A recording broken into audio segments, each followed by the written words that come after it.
I want to turn to a story that just crossed my desk. So we're talking about how everybody is recognizing, whether it's James Carville, whether it's Michael Rappaport, the shortcomings of Joe Biden.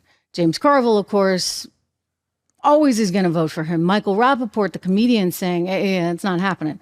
I don't like where, you're deserting our allies, for example. Well, this I found interesting. A Fox News board member, former politician, by the name of none other than Paul Ryan. I know you love him. He's out hanging out with the cool kids out on the West Coast. He's at the Milken Institute this week, and he's sitting down, he's hanging, he's with Yahoo Finance. He does this interview with two people I do not know, and he's spouting off about who he's going to vote for. I want to show you this because, remember, this is the guy, incidentally, who is under a lot of scrutiny. The whole board is under scrutiny because of what happened with Dominion. It cost shareholders a lot of money, almost $1 billion. And now you get Smartmatic coming along the way, which could cost them over $2 billion.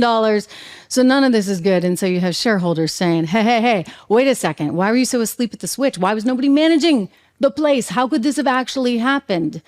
And they folded, of course. They wouldn't take this thing to trial. I'm not sure why. Maybe they're too worried about what might come out.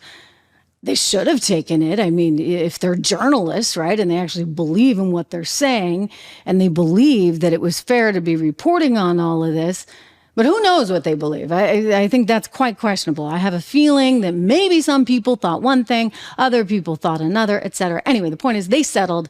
Paul Ryan and the board now are being looked at because the question is, why were they just not managing things at all? And therefore costing shareholders money. Well, he wants us to know who he's going to vote for. Watch. Character is too important to me. And it's a job that requires the kind of character that he just doesn't have. Having said that, I really disagree with Biden on policy. It's not Donald Trump. I wrote in a Republican the last time. I'm going to write in a Republican this time. You're going to write in a Republican? I don't know who yet.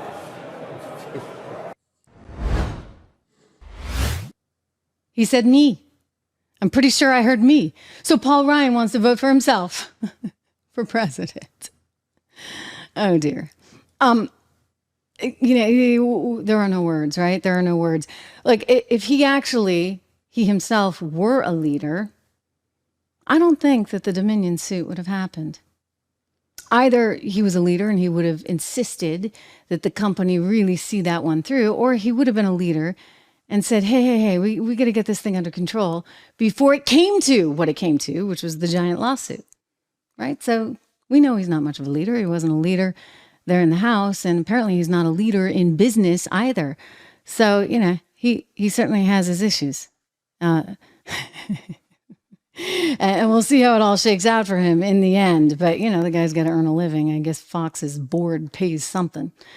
Not as much as Joe Biden's son's job paid. I mean, that was a board job. You want to talk about a board job? Burisma. $83,000 a month. I guarantee you Paul Ryan's not making anything like that.